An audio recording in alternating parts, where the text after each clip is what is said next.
هذا القرآن يوحدنا لطريق الخير يوجهنا الله تعالى أنزله ورسول الله معلمنا ورسول الله معلمنا هذا القرآن يوحدنا لطريق الخير يوجهنا الله تعالى أنزله ورسول الله معلمنا ورسول الله معلمنا هذا القرآن هو الهادي لأوائلنا وأواخرنا يدعو للعلم وللعمل. ناظرین کرام، السلام علیکم ورحمۃ اللہ وبرکاتہ. سورہ عصر کی تفسیر پر سلسلہ کلام جاری ہے. اس سورہ کریمہ میں اللہ تبارک و تعالی نے حقیقی خسارے سے محفوظ رہنے کے لیے جن 4 شرطوں کا تذکرہ فرمایا ہے، ان میں سے چوتھی اور آخری شرط کے اوپر ہم گفتگو کر رہے ہیں، اور وہ صبر ہے. صبر کی اسلام میں اتنی اہمیت ہے کہ سورہ ہود کے اندر اللہ تبارک و تعالی نے اس کو ایمان کی جگہ ذکر فرمایا ہے. ناظرین کرام، عام طور پر اللہ تبارک و تعالی جہاں عمل الصالحات کہتا ہے، قرآن حکیم میں وہیں عمل الصالحات سے پہلے آمنو کا تذکرہ ضرور کرتا ہے. آمنو وعمل الصالحات، آمنا وعمل صالحا. لیکن سورہ ہود کے اندر اللہ تبارک و تعالی نے عمل الصالحات سے پہلے آمنو کا ذکر نہ کرتے ہوئے آمنو کی جگہ صبرو کو ذکر فرمایا ہے. وہ آیت کریمہ پیش نظر رکھیں. إِلَّا الَّذِينَ صَبَرُوا وَعَمِلُوا الصَّالِحَاتِ أُولَٰئِكَ لَهُم مَّغْفِرَةٌ وَأَجْرٌ كَبِيرٌ. مگر وہ لوگ جنہوں نے صبر کیا اور اچھے اعمال کیے، ان کے لیے بخشش اور بہت بڑا اجر ہے. ناظرین کرام، اس آیت کریمہ کے اوپر غور فرمائیں تو آپ کو ایک حیرت انگیز چیز نظر آئے گی. وہ یہ کہ اللہ تبارک و تعالی نے عمل الصالحات سے پہلے آمنو ذکر کرنے کے بجائے صبرو ذکر فرمایا ہے، جس سے یہ پتہ چلتا ہے کہ صبر کا درجہ بالکل ایمان کے برابر ہے. اور اس سے یہ نقطہ بھی مستفاد ہوا کہ آدمی ایمان کے اوپر قائم رہ ہی نہیں سکتا جب تک کہ وہ صبر نہ کرے. یعنی صبر یہ سکھاتا ہے کہ آدمی کس طریقے سے ایمان کے اوپر صابر رہے، ایمان پر کس طرح قائم رہے. اس کی مثال اگر آپ کو قرآن حکیم سے لینا ہو تو آپ سورۃ الاعراف کا مطالعہ کریں. اللہ تبارک و تعالی نے جہاں حضرت موسیٰ علیہ السلام اور فرعون کے جادوگروں کے مقابلے کا تذکرہ کیا ہے، وہاں یہ ذکر فرمایا ہے کہ جب جادوگروں کے اوپر حقیقت واضح ہو گئی اور ان کو یہ پتہ چل گیا کہ موسیٰ علیہ السلام نے جس چیز کا مظاہرہ کیا ہے وہ مبنی بر حقیقت ہے، ہم لوگوں نے جو کچھ پیش کیا وہ محض شعبدہ بازی تھی، لیکن موسیٰ علیہ السلام نے جو کچھ پیش کیا وہ شعبدہ بازی اور بازی گری نہیں تھی، بلکہ جو کچھ انہوں نے پیش کیا وہ حقیقت پر مبنی تھا. تو سارے کے سارے جادوگر سجدے میں گر گئے. اللہ تبارک تعالیٰ فرماتا ہے وَأُلْقِيَ السَّحَرَةُ سَاجِدِينَ، تمام کے تمام جادوگر سجدے میں گر گئے اور ان لوگوں نے کہا قَالُوا آمَنَّا بِرَبِّ الْعَالَمِينَ، رب موسیٰ و ہارون، ہم رب العالمین پر ایمان لائے جو موسیٰ اور ہارون کا رب ہے.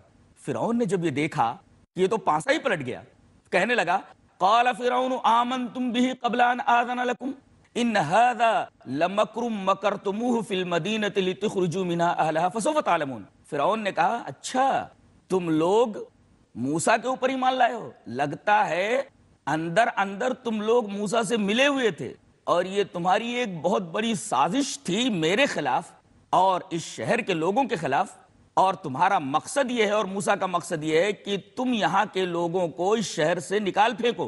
لتخرجوا منها اهلها فسوف تعلمون، جانتے ہو اس کا انجام کیا ہونے والا ہے؟ اس کا انجام یہ ہوگا لأقطعن أيديكم وأرجلكم من خلاف ثم لأصلبنكم أجمعين قالوا إنا إلى ربنا منقلبون وما تنقم منا إلا أن آمنا بآيات ربنا لما جاءتنا ربنا أفرغ علينا صبرا وتوفنا مسلمين. جادوگروں کا یہ حال دیکھ کر کے اس نے ان کو دھمکی دی اور یہ کہا کہ جانتے ہو اس کا انجام کیا ہونے والا ہے؟ میں تمہارے ہاتھ پیر خلاف سے کاٹ دوں گا، یعنی دائنا ہاتھ کاٹوں گا تو بایاں پیر کاٹ دوں گا، بایاں ہاتھ کاٹوں گا تو داہنا پیر کاٹ دوں گا، خلاف سے میں تمہارے ہاتھوں کو اور پیروں کو کاٹ دوں گا، اور اس کے بعد کھجور کے تنوں کے اوپر تم کو سولی دے دوں گا، انتہائی دردناک موت دوں گا، ایسی موت جس کا تم کبھی تصور بھی نہیں کر سکتے۔ اس طریقے سے اذیت دے دے کر کے میں تمہیں ماروں گا اور تمہیں قتل کروں گا۔ یہ سن کر کے جادوگروں نے یہ کہا، جو اب ایمان کی دولت سے سرفراز ہو گئے تھے، کہنے لگے قالوا انا الی ربنا منقلبون، زیادہ سے زیادہ یہی کرے گا نا کہ ہماری جان لے لے گا، جان چلی جائے، مگر ہم ایمان ہاتھ سے جانے دینے والے نہیں ہیں۔ سچ ہی کہا گیا ہے کہ ایمان وہ نشہ ہے کہ دنیا کی کوئی ترشی اس نشے کو اتار نہیں سکتی، لیکن پہلے ضروری یہ ہے کہ آدمی حقیقی ایمان کو اپنے دل میں اتار لے، اور جب انسان کے دل میں حقیقی ایمان اتر جاتا ہے تو وہ کسی بھی خطرے کی، کسی بھی پریشانی کی، کسی بھی مصیبت کی کوئی پرواہ نہیں کرتا۔ ان لوگوں نے کتنا پیارا اور کتنا عظیم الشان اور عظیمت بھرا جواب دیا کہ تو ہماری جان لے لے گا، یہی کرے گا نا، اس کے علاوہ اور کیا کر سکتا ہے؟ لیکن ہم لوگوں کو اللہ تبارک و تعالیٰ کے ہاں مر کر کے جانا ہے، اور ایک دن تمہیں بھی مر کر کے اللہ ہی کے پاس جانا ہے، تو ہمیں موت دے دے گا، ہم اللہ تبارک و تعالیٰ کی طرف مر کر جانے ہی والے ہیں۔ قالوا انا الی ربنا منقلبون، ہمارا گناہ یہی ہے کہ ہم اللہ تبارک و تعالیٰ کی آیات پر ایمان لے آئے۔ کیا یہ دنیا کا سب سے بڑا گناہ ہے؟ اللہ تبارک و تعالیٰ کی آیات پر ایمان لانا اور اللہ تبارک و تعالیٰ کی بتائی ہوئی چیزوں کے اوپر عمل کرنا، کیا یہ دنیا کا اتنا بڑا گناہ ہے کہ آدمی کو اس کی وجہ سے قتل کر دیا جائے؟ وما تنقم منا الا ان آمنا بآیات ربنا لما جاءتنا، اللہ کی آیات کے اوپر ایمان لانا کیا یہ اتنا بڑا گناہ ہے کہ اس کی وجہ سے تم ہمیں قتل کر رہے ہو؟ ٹھیک ہے، ہم قتل ہونے کے لیے تیار ہیں۔ اور انہوں نے دعا کی، ربنا افرغ علینا صبرا وتوفنا مسلمین۔ انہوں نے یہ نہیں کہا کہ اللہ ہمیں صبر دے، بلکہ جادوگروں نے جو اب ایمان کی دولت سے سرفراز ہو گئے تھے، بڑی عجیب و غریب دعا فرمائی، ربنا افرغ علینا صبرا، اے اللہ، اے ہمارے رب، صبر کو ہمارے اوپر اونڈیل دے، یعنی ہم صبر کے پانی سے پوری طرح بھیگ جائیں، صبر کے پانی میں پوری طرح نہا جائیں، اور ہمیں موت دینا تو اسلام کے اوپر موت دینا۔ ناظرین کرام، یہ بات ثابت ہو گئی کہ ایمان کی بقا کے لیے اور ایمان پر ثبات قدمی کے لیے صبر ضروری ہے۔ آدمی ایمان کے اوپر قائم رہ ہی نہیں سکتا، اس کے اوپر ثابت رہ ہی نہیں سکتا جب تک کہ آدمی کے پاس صبر نہ ہو۔ اب بتائیے، صبر یہ ایسی نعمت ہے کہ اس کے بغیر ایمان بھی باقی نہیں رہ سکتا ہے، تو اندازہ لگایا جا سکتا ہے کہ اسلام میں، شریعت اسلامیہ میں صبر کا کیا مقام ہے۔ صبر کی حقیقت کو مزید جاننے کے لیے سورہ بقرہ کے اندر اللہ تبارک و تعالی نے ایک واقعے کا ذکر فرمایا ہے۔ جب عمالقہ بنی اسرائیل سے تابوت سکینہ چھین کر لے گئے، ان کی بدعمالیوں کی بنا پر ایسا ہوا۔ کچھ دنوں کے بعد انہوں نے اللہ سے توبہ کی، اپنے گناہوں سے انہوں نے رجوع کیا، تو وقت کے نبی کے پاس آ کر کے انہوں نے کہا کہ ہم چاہتے ہیں کہ جالوت جو تابوت سکینہ ہم سے چھین کر کے لے گیا ہے، دوبارہ ہم تابوت سکینہ اس سے لڑ کر کے حاصل کر لیں، تو ہمارا کوئی کمانڈر ان چیف بنا دیجیے۔ وقت کے نبی نے، غالباً وہ حزقیل یا سموئیل تھے، نام کے بارے میں روایات مختلف ہیں، تو وقت کے نبی نے طالوت کو ان کا کمانڈر مقرر کیا۔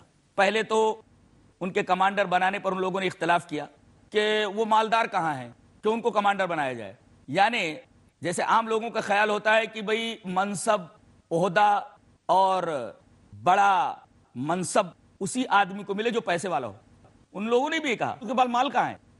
تو حضرت سموئیل علیہ السلام نے یا حضرت حزقیل علیہ السلام نے یہ فرمایا کہ اگرچہ اس کے پاس مال نہیں ہے، لیکن کمانڈر بننے کے لیے مال کا ہونا ضروری نہیں ہے، بلکہ کمانڈر ہونے کے لیے، کمانڈر بننے کے لیے دو چیزوں کا ہونا ضروری ہے، ایک بسطتن فی العلم والجسم، ایک تو وہ قوت نافذہ رکھتا ہو، اور دوسرا لڑائی کے فن سے آشنا ہو، لڑائی کا فن جانتا ہو، اور یہ دونوں باتیں طالوت کے اندر موجود ہیں۔ اسی وجہ سے ہم طالوت کو تمہارا کمانڈر بناتے ہیں۔ اس طرح وہ لوگ طالوت کی کمان میں جالوت سے لڑنے کے لیے تیار ہو گئے۔ ایک بڑی تعداد طالوت کے ساتھ باہر نکلی۔ اللہ تبارک و تعالی نے اس کا تذکرہ فرمایا ہے۔ اللہ نے ارشاد فرمایا فلما فصل طالوت بالجنود قال ان اللہ مبتلیکم بنہر فمن شرب منه فلیس منی ومن لم يطعمه فانه منی الا من اغترف غرفة بیدہ فشربوا منه الا قلیلا منهم۔ ناظرین کرام، یہاں ہم چھوٹے سے بریک کے لیے رکتے ہیں، انشاءاللہ پھر حاضر ہوتے ہیں۔ ناظرین کرام، السلام علیکم ورحمۃ اللہ وبرکاتہ۔ صبر کی فضیلت میں ہم طالوت کا واقعہ آپ کے سامنے پیش کر رہے تھے۔ سورہ بقرہ کے اندر اللہ تبارک و تعالی نے ایک واقعے کا ذکر فرمایا ہے۔ جب عمالقہ بنی اسرائیل سے تابوت سکینہ چھین کر لے گئے، ان کی بدعمالیوں کی بنا پر ایسا ہوا۔ کچھ دنوں کے بعد انہوں نے اللہ سے توبہ کی، اپنے گناہوں سے انہوں نے رجوع کیا، تو وقت کے نبی کے پاس آ کر کے انہوں نے کہا کہ ہم چاہتے ہیں کہ جالوت جو تابوت سکینہ ہم سے چھین کر کے لے گیا ہے، دوبارہ ہم تابوت سکینہ اس سے لڑ کر کے حاصل کر لیں، تو ہمارا کوئی کمانڈر ان چیف بنا دیجیے۔ وقت کے نبی نے، غالباً وہ حزقیل یا سموئیل تھے، نام کے بارے میں روایات مختلف ہیں، تو وقت کے نبی نے طالوت کو ان کا کمانڈر مقرر کیا۔ پہلے تو ان کے کمانڈر بنانے پر ان لوگوں نے اختلاف کیا کہ وہ مالدار کہاں ہیں کہ ان کو کمانڈر بنایا جائے۔ یعنی جیسے عام لوگوں کا خیال ہوتا ہے کہ بھئی منصب، عہدہ اور بڑا منصب اسی آدمی کو ملے جو پیسے والا ہو۔ ان لوگوں نے بھی یہ کہا، اس کے پاس مال کہاں ہے؟ تو حضرت سموئیل علیہ السلام نے یا حضرت حزقیل علیہ السلام نے یہ فرمایا کہ اگرچہ اس کے پاس مال نہیں ہے، لیکن کمانڈر بننے کے لیے مال کا ہونا ضروری نہیں ہے، بلکہ کمانڈر ہونے کے لیے، کمانڈر بننے کے لیے دو چیزوں کا ہونا ضروری ہے، ایک بسطتن فی العلم والجسم، ایک تو وہ قوت نافذہ رکھتا ہو، اور دوسرا لڑائی کے فن سے آشنا ہو، لڑائی کا فن جانتا ہو، اور یہ دونوں باتیں طالوت کے اندر موجود ہیں۔ اسی وجہ سے ہم طالوت کو تمہارا کمانڈر بناتے ہیں۔ اس طرح وہ لوگ طالوت کی کمان میں جالوت سے لڑنے کے لیے تیار ہو گئے۔ ایک بڑی تعداد طالوت کے ساتھ باہر نکلی۔ اللہ تبارک و تعالی نے سورہ بقرہ کے اندر ان کا واقعہ اس طرح ذکر فرمایا ہے فلما فصل طالوت بالجنود قال ان اللہ مبتلیکم بنہر فمن شرب منه فلیس منی ومن لم یطعمه فانه منی الا من اغترف غرفة بیدہ فشربوا منه الا قلیلا منهم فلما جاوزه هو والذین آمنوا معه قالوا لا طاقة لنا اليوم بجالوت وجنوده قال الذين يظنون انهم ملاقو الله كم من فئة قليلة غلبت فئة كثيرة باذن الله والله مع الصابرين ولما برزوا لجالوت وجنوده قالوا ربنا افرغ علينا صبرا وثبت اقدامنا وانصرنا على القوم الكافرين۔ طالوت کے ساتھ بنی اسرائیل کا ایک بڑا لشکر جالوت سے لڑنے کے لیے نکلا۔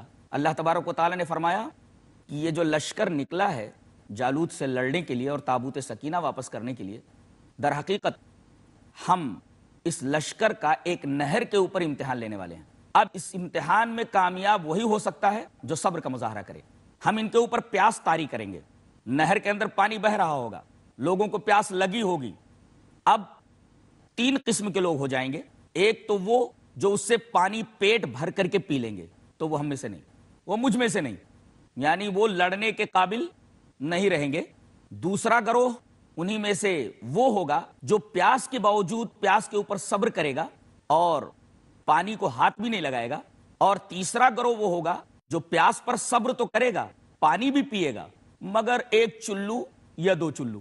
ناظرین کرام، اس طریقے سے طالوت کے لشکر کے تین گروہ ہو گئے، ان کی تین قسمیں ہو گئیں۔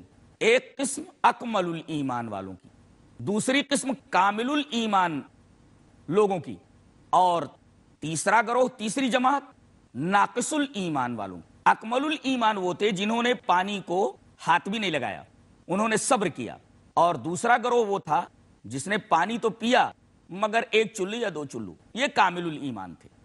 پہلا گروہ اکمل الایمان، دوسرا گروہ کامل الایمان، اور جن لوگوں نے پیٹ بھر کر کے پانی پی لیا وہ ناقص الایمان۔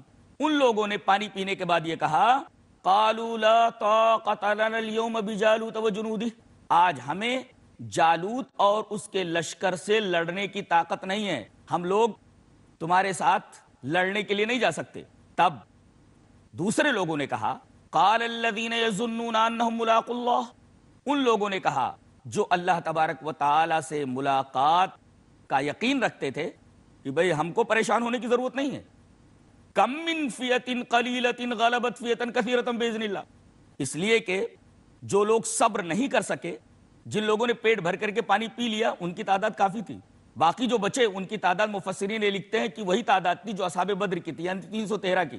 اب اس قلت تعداد کو دیکھ کر کے مسلمانوں کے اوپر گھبراہٹ طاری نہیں ہوئی، بلکہ انہوں نے یہ کہا کہ اللہ تبارک و تعالی نے بہت سی چھوٹی جماعتوں کو بڑی جماعتوں کے اوپر غلبہ دیا ہے، غیر مسلح جماعت کو مسلح جماعت کے اوپر کامیاب فرمایا ہے، غالب فرمایا ہے، تو ہمیں صبر کرنے کی ضرورت ہے۔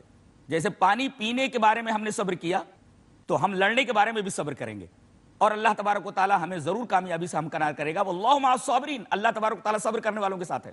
اب آپ یہ دیکھ رہے ہیں کہ یہاں بھی صبر کا حوالہ دیا گیا کہ واللہ مع الصابرین، اللہ تبارک و تعالی صبر کرنے والوں کے ساتھ ہے۔ اور جب جالوت کے آمنے سامنے ہوئے، جالوت کا لشکر طالوت کے ساتھ جو لشکر گیا تھا، اکمل الایمان اور کامل الایمان دونوں گروہوں کا آپس میں جب سامنا ہوا تو اللہ تبارک و تعالی نے ارشاد فرمایا وَلَمَّا بَرَزُوا لِجَالُوتَ وَجُنُودِهِ، جب یہ لوگ جالوت اور اس کے لشکر کے سامنے آئے تو کہا قالوا ربنا افرغ علینا صبرا وثبت اقدامنا وانصرنا علی القوم الکافرین، اے اللہ ہمارے اوپر صبر اونڈیل دے۔ ناظرین کرام غور فرمائیں، یہاں بھی طالوت کے لشکر کے لوگوں نے یہ نہیں کہا کہ اے اللہ ہمیں صبر عطا فرما، بلکہ انہوں نے اللہ تبارک و تعالیٰ سے یہ دعا کی کہ اے اللہ ہمارے اوپر صبر کو اونڈیل دے اور ہمارے قدموں کو جما دے، ہمیں ثابت قدم رکھ، اور انکار کرنے والوں کے اوپر ہمیں غلبہ عطا فرما، ان کے تعلق سے ان کے بارے میں ہماری مدد فرما۔ ناظرین اکرام، یہاں سب سے پہلے اللہ تبارک و تعالی نے ان کی دعا کے اندر صبر کا تذکرہ فرمایا ہے، پھر ثبات قدمی کا تذکرہ فرمایا ہے۔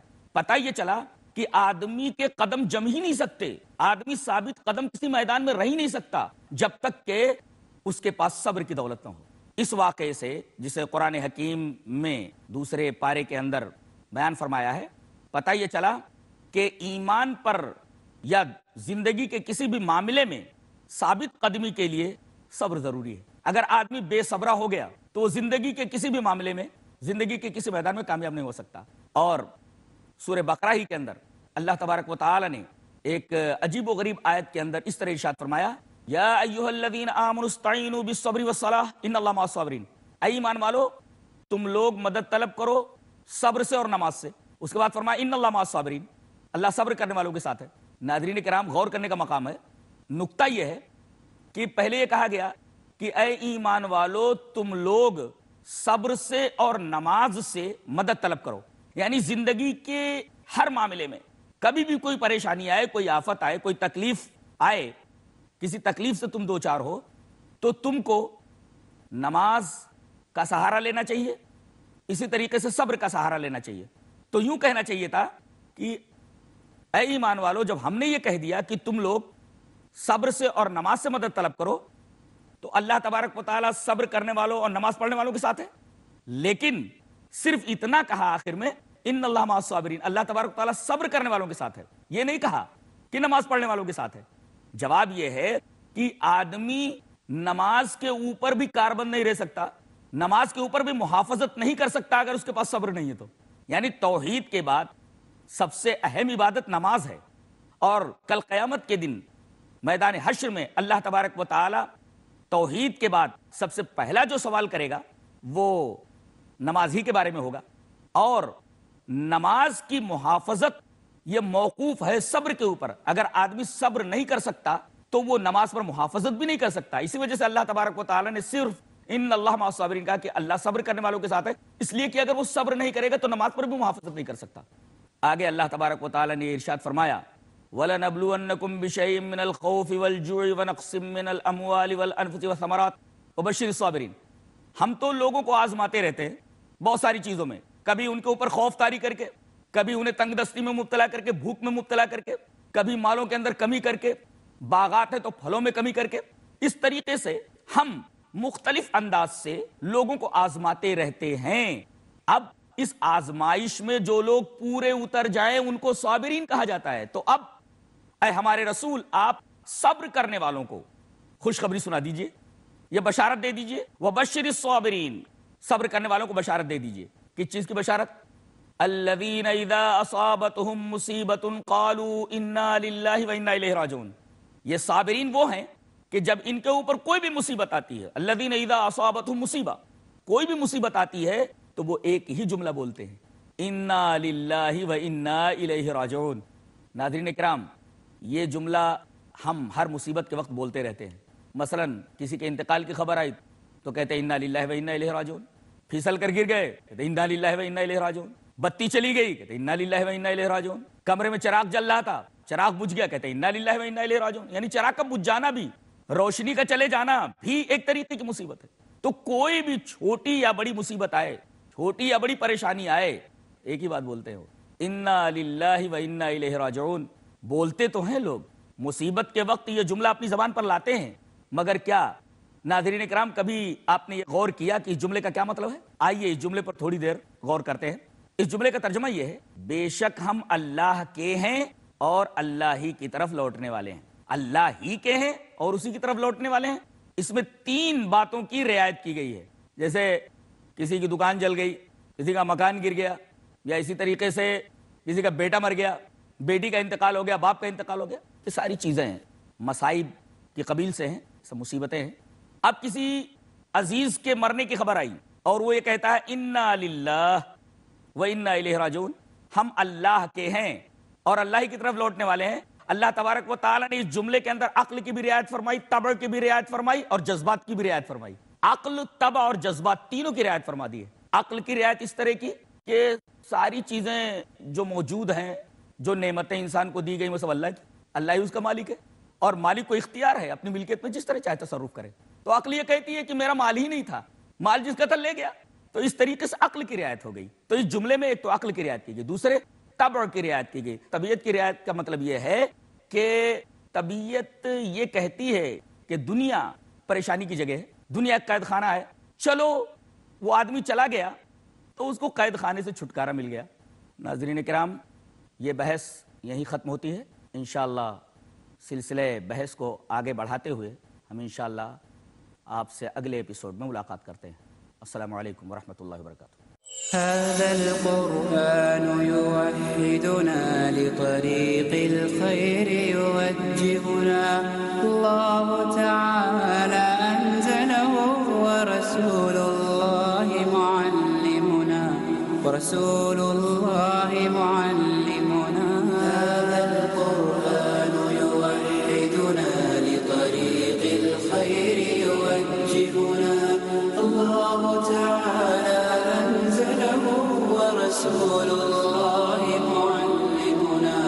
ورسول الله معلمنا هذا القرآن هو الهادي لأوائلنا وأواخرنا يدعو للعلم